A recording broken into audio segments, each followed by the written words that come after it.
Hello, everyone. My name is Andrew Knack. I am the City Councillor in Ward 1 in the West End of the City of Edmonton.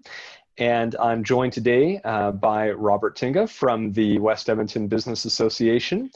And we're doing these conversations as an opportunity for people in the ward to learn more about what's happening from not just businesses, but we're going to be talking about with business leaders in the ward.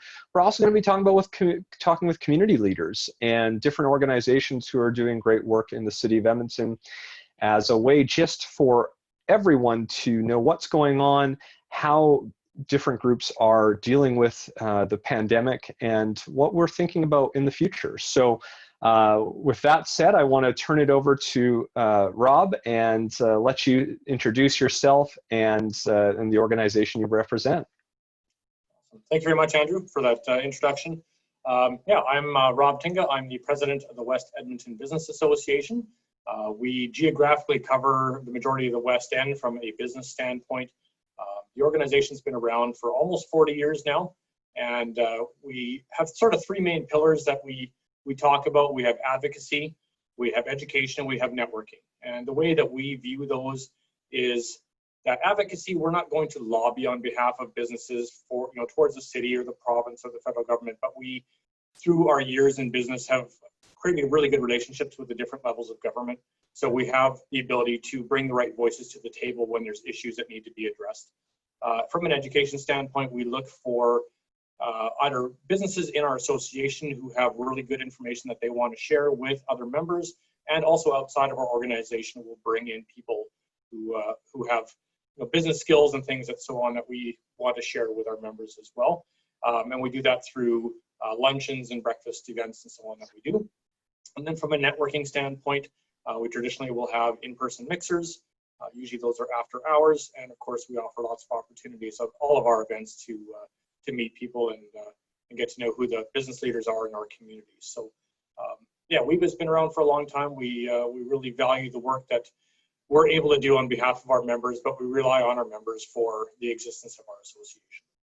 Well, thank you. And yeah, I've been very fortunate to have the opportunity to attend some of WEBA's events. You do so many, I don't get a chance to go to all of them, but I actually really appreciate how many events you do offer.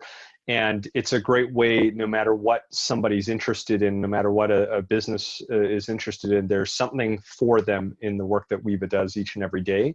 I've gone to some of the breakfasts, and I've been even part of, I think, a couple of the lunches in the past where I've had the opportunity to be asked questions by the representatives, the business members that are part of it. And I've always felt it's a good way to stay informed because you think about Ward 1 is one of the largest wards in terms of physical size, in part because we have such a large area of businesses that not every ward has. And so it presents sort of unique challenges because, a lot of these business owners might live in different parts of the city. Some even live outside in the region, and yet they need to make sure their voices are still being heard because they're paying their business taxes, their property taxes. And so I think the events that have been going on over the years have helped to make sure that voice is being heard on a regular basis. So I wanted to ask a few questions of you and get your thoughts on a few things. And first one that I was interested in was to find out how the COVID-19 pandemic has impacted the work that your organization has been doing. What have you been hearing from members? What have they been sharing with you? Okay, so I'll start on the first part of that question, how it's affected our organization directly. Being a membership-based organization, when the economy essentially screeches to a halt and people are either not allowed to do business or restricted in how they do business, renewing membership or joining a new organization is not something that's first on people's minds. So our revenue has basically come to zero. We have no memberships coming in right now. We can't hold events because of the restrictions on group gatherings and so on. A lot of our events, as I mentioned, are breakfast and lunch events. So serving of food becomes an issue. So it's really hampered the way that we can talk to our members and how we can interact with them. So what we've been able to do to overcome that is we've done a lot of online things, not as active as we used to be with a number of events, but we're doing some online webinars. We're actually collaborating with another business organization to do after-hours mixers. So we're cooperating with them so we can get more people in the room, if you will, online, and that's been very, very successful so far. But yeah, it's definitely had a huge impact on not being able to see people face to face, not being able to hear what's really going on in their particular businesses. Because we have such a diverse group of businesses in our organization, how they're doing really varies quite a bit. Being in the West End, as you mentioned, we have a lot of hoteliers and hospitality members. As you know, hotels are empty, restaurants are closed for the most part, or doing very little business. Some have been able to pivot, of course, and be able to offer just takeout and delivery, but we all know that that's only a fraction of the business that they did before. So hospitality is really hurting, and we're very concerned from a membership standpoint, as well as the West End in general. How many of those businesses are going to be here 3 months, 6 months, 12 months down the road? It's I'm hearing different things from various people. Some are still optimistic, some are not very optimistic at all. We have members in accounting firms. Well, we just came through the busiest time of the year for most accounting firms with personal tax season, so they may not have seen much of a dip in their business at this stage. How they're doing business may have changed. They're not dealing with customers face to face. It's a lot of drop off at the door. We'll email you your documents, that sort of thing. The transportation industry, interesting one there. So we have some trucking companies in our organization. You'd think that, hey, there's still business going on, there's still deliveries to be made, they should be doing fine. Interesting to hear from them that normally they would have full trucks going out on deliveries, but because a lot of businesses are closed, whether it's restaurants or other businesses, now they're going out with a quarter of a load or a half truck.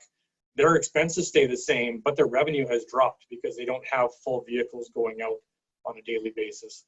And so that's really, really hurting their revenue streams. And some of those businesses fall into the gaps that the federal and provincial governments have missed. They're not small enough to get funding. They're not big enough to get funding. They're kind of stuck in the middle, and they're really trying to find their way right now. Other things, our charity of choice, Cornerstone Counseling, for the past year.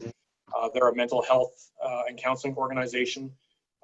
Again, they've had to change how they do business drastically. They can't meet with their patients. They have to do everything online or over the phone. Interestingly enough, I was speaking to them last week, and they've had some clients and some of their staff who say, this is actually a much better way to offer counseling than what we used to do. This is great. I can work from home. My customer or my client can stay home. They don't have to get childcare. All these different nuances that you might not think of. Obviously, there's still those who prefer, the face-to-face personal touch. But, so it's a huge, wide gamut of companies that are slowing down, have laid off lots of people, have maybe only laid off a few people. But yeah, there's no sort of consensus across the board as to where we're going to be down the road. No, that's fair. And I mean, obviously, as a business association that represents businesses from across all of the West End, like you say, there are so many different industries and each are being impacted. I think, one of you mentioned hospitality and hotels in particular. I remember hearing from the Hotel Association that, in fact, Ward 1 has the highest percentage of hotels in the entire city.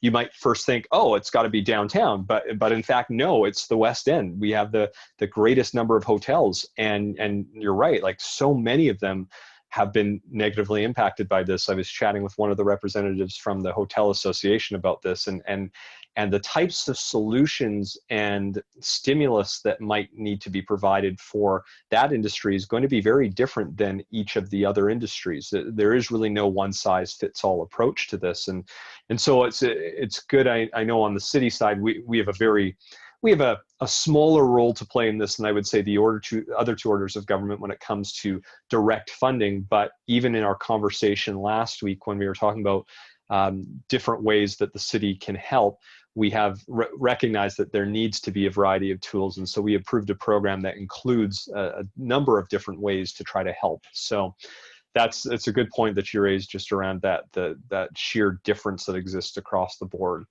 So I have a few other questions I wanted to ask, and maybe I'll join these ones a little bit together because I think you started to touch on it already. When I think about opportunities that might exist, we'll start maybe for you as an organization, for WEBA. Do we see opportunities to rethink how services are being provided? And then I think this leads a little bit into the next question, which would be: do you see um, the businesses that you represent, do you see them being represented in the city's relaunch strategy? And of course, we're at the very early stages of this, but there have been a lot of conversations with city staff, with different business groups in the city. There have also been conversations with many members of council with different business organizations that are in their ward. But are you seeing that right now? And what do you like so far from what you see? And then maybe later we'll cover a little bit about what you feel we might be able to do better. Okay. So from an opportunity standpoint for our organization, one of the things I touched on before was collaboration with other organizations, saying we're all kind of stuck in this together. We're all in the same storm, as it were, different boats, or whatever the saying is nowadays. So we said, hey, if we can offer webinars and they're offering webinars, let's share these with our members. There's resources that we're each pooling from. Let's not keep that to ourselves. Let's offer all these opportunities to our members whenever they can get information right now is hopefully helpful to them.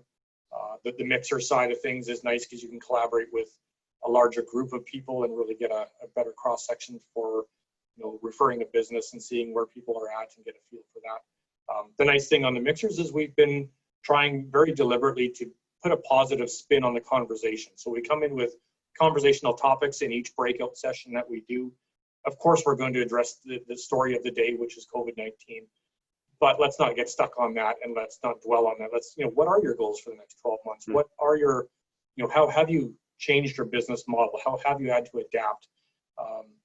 And just have those conversations. Interesting to see how different people are getting through this. And sometimes that opens your own eyes as a business person and go, hey, I never thought about that. That's actually a really interesting idea. Or, hey, I didn't think about how my services could be used in a completely different way than I thought they could from the beginning. So that's been really good for our organization to kind of get a feel for what else is out there.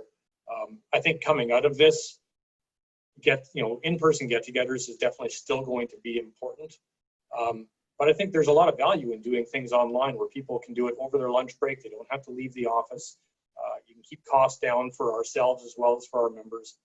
I think there's going to be an appetite for kind of a hybrid of what we used to do and what we're now doing right now.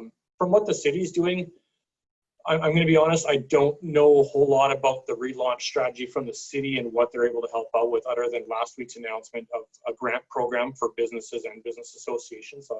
I know myself and our organization is very interested to hear what that's going to look like and how that can help businesses in our area. So I don't know of any gaps per se at the moment from a city standpoint, because as you mentioned, we currently are looking to the province and the federal government for the financial aid when they can provide it, and then just raise our voices when things don't fit the criteria that we're in, and say, hey, you missed us over here, or you forgot about these people over here, and we hopefully bring our voices to the table that way. Oh, that's great. Yeah, and you're right. What was announced last week, the May 25th meeting, was just the beginning, and our city staff said once they got the okay to go ahead, then they need to start working out the specific details. So we'll see that in the coming days and weeks, and in fact, depending on when this video goes live, it may already be up and running at this point. So, and I think the other piece you mentioned that was interesting to me around that hybrid of how we're doing things. I know even for myself, I found that this has been really valuable to do a lot more virtual meetings for both parties, actually, because I know that there's sometimes community groups or organizations that have to come down to City Hall, pay for parking, find the parking, and for a half-hour meeting. And that's not a great use of different groups' times or different individuals' times. Like, if you're quite a bit further away from the core and you have to spend half an hour just to get downtown, find your parking, and then have a half-hour meeting and head back, that actually impacts your productivity. And so, something I've been thinking about is that once we start having the option to meet in person more regularly again, I still will likely, even maybe once every 2 weeks, have a day set aside exclusively for virtual meetings, so that those that don't want to come downtown or don't want to have to pull themselves away have a chance. And I think that's an interesting approach. The other thing I think about that's been really fascinating is how quickly the city's been able to react to certain things now. So I think there's a lot of times criticism, sometimes fair, sometimes not, around the city's speed in which it takes to do certain things. And something like the sidewalk patio conversation that we saw was really fascinating, because this is good not just for the main streets. This could be good for the businesses, the restaurant owners who operate in the ward and maybe want to use 10 of their parking stalls to put a few more tables out. Give them that choice. We don't want to force that on them, but at the same time, it's great to be able to allow them to do things quickly. And the ability to say, here's a sort of one-page application, there's no fee, go do it. That's really what the city said, which is different than in years past, because in years past you had to fill out this long process to get a sidewalk patio and then pay hundreds of dollars. And you sort of start asking the question, is it worth it? If you're a small business, not a franchise, not somebody where you might have corporate able to help out, you might not have the time to even do that, even if you're interested. So I've really liked seeing how the city staff that have been doing this work are becoming very responsive. And this is really maybe painting a picture for, in the future, do we need do we need to require as much upfront? Or can we in fact say, no, we've managed to do it simpler, quicker than before. Why not keep that going forward in future years? So I'm interested to see how that can work. And I'll share one last piece, which is that with regards to what we're doing as a city, we've really taken a couple of different, so we've boiled down a lot of our initiatives. We have about 24 council initiatives that we work on, and sort of put that work a little bit on hold. A number of the groups are still doing work, but not in the same way. And council's really focused on 4 main areas, and the one probably most relevant for our conversation is the regional prosperity work. And so we're just getting that initiative up off the ground. There's going to be more to come, but I expect you'll actually see through that initiative direct engagement with all of the business associations, the Chamber of Commerce, those type of groups, to help inform the work that we need to be doing when we get more into that reimagine. And we're still in the response phase, but we need to start that planning work now. And that leads maybe into one last question that I have for you, which is just around, if you're finding that if there are any gaps or areas for improvement, this doesn't have to be specifically related to COVID. This can be over the years, what have you been hearing from members, things that they say, hey, you know what, I wish this was different within the city, because, we don't do everything perfect. And sometimes these things have just been the way we've been doing for years and years. This does give us an opportunity to do a bit of a reset. So what are some of the challenges that you've heard from members over the years around what the city could do better? And because I'm very interested in taking that back and being able to see if we can make those changes. Right. Well, I know from a transportation standpoint, whether it's the Yellowhead expansion that they've been talking about for what seems like far too long, pothole repair, of course, comes up all the time.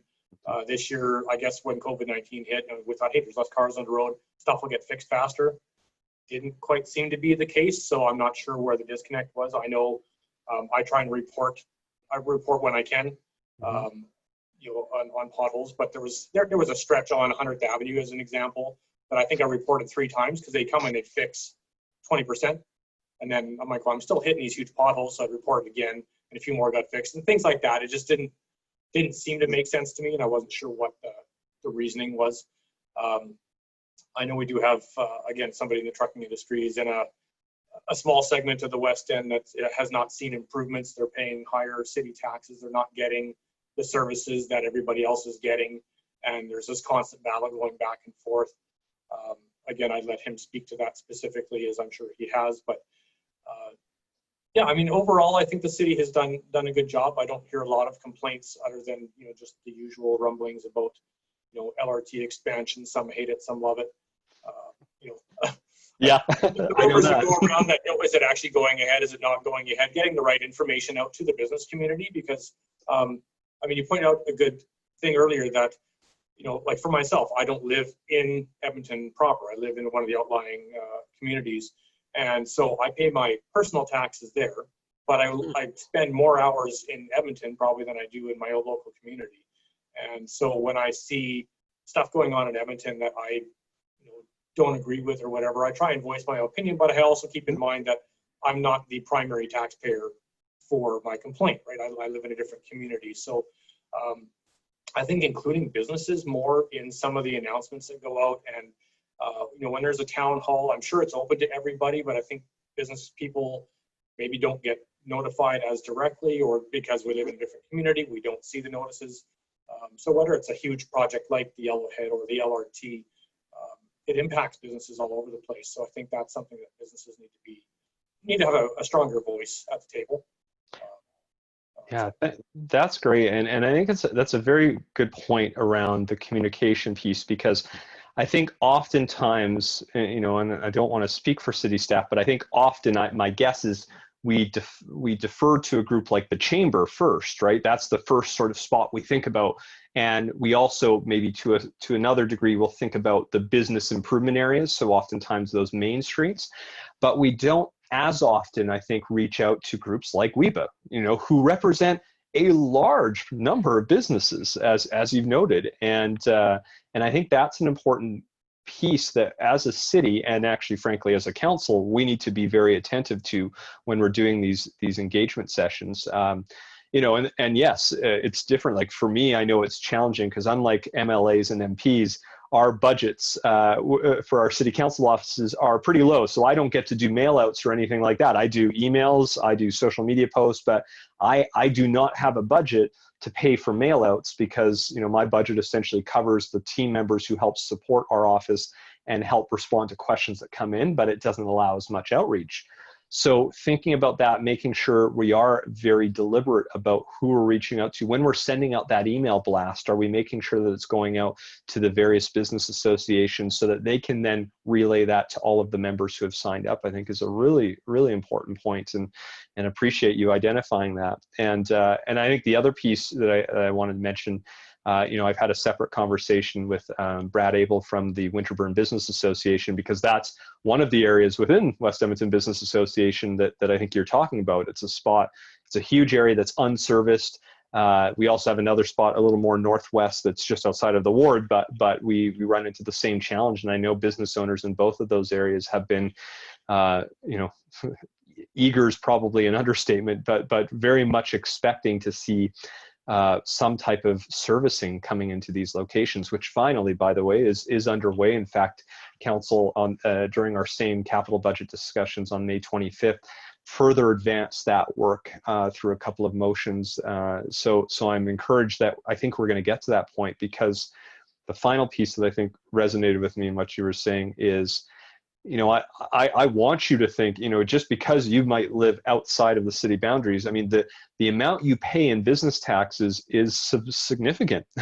The businesses make up a large portion of the money that comes into the city to pay for our everyday services. And I think it is equally important for business owners, even when they don't live in the city, to feel like they can reach out and share their perspective on an issue. And yes, it might be of different importance when it's something very local, but when it's these bigger citywide conversations where you're investing a lot of money in a project, I think it is important for businesses to speak out and make sure everyone's has a chance to be heard.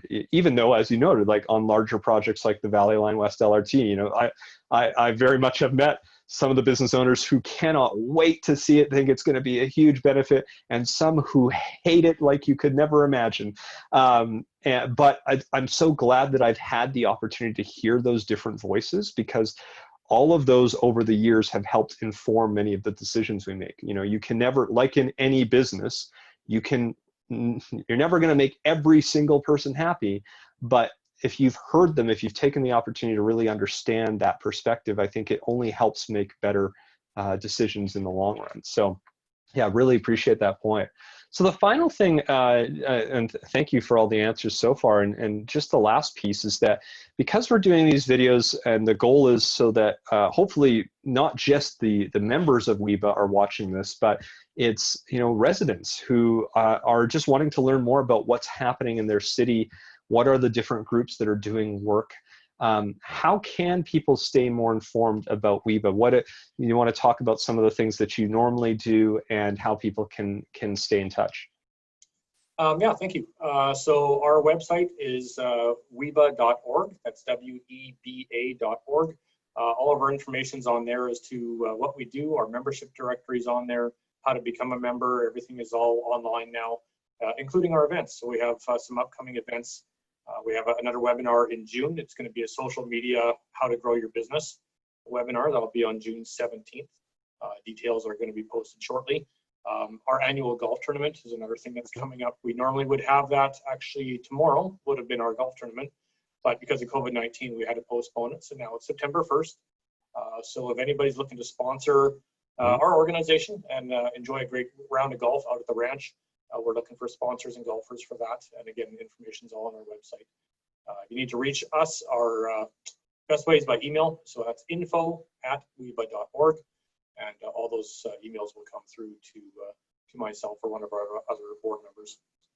Excellent. Well, yeah, and thank you. I know the golf tournament's like one of the biggest things, and I'm terrible at golf, which is why I never go to any of these golf tournaments, but I appreciate how important they are to a lot of organizations, and WEBA in particular, it's always been the one. Every time, no matter what time of the year I go to a WEBA event, they're usually talking about either the golf tournament that's just happened or the one that's coming up, because it's just always generates so much love and attention. So I just want to take a moment and again, thank you for your leadership during this time. Again, you are representing so many different types of businesses through WEBA, and I know that makes it challenging because as we've talked about throughout the session, the needs are very different. And so it's been really great to have you and your leadership working through this really challenging time.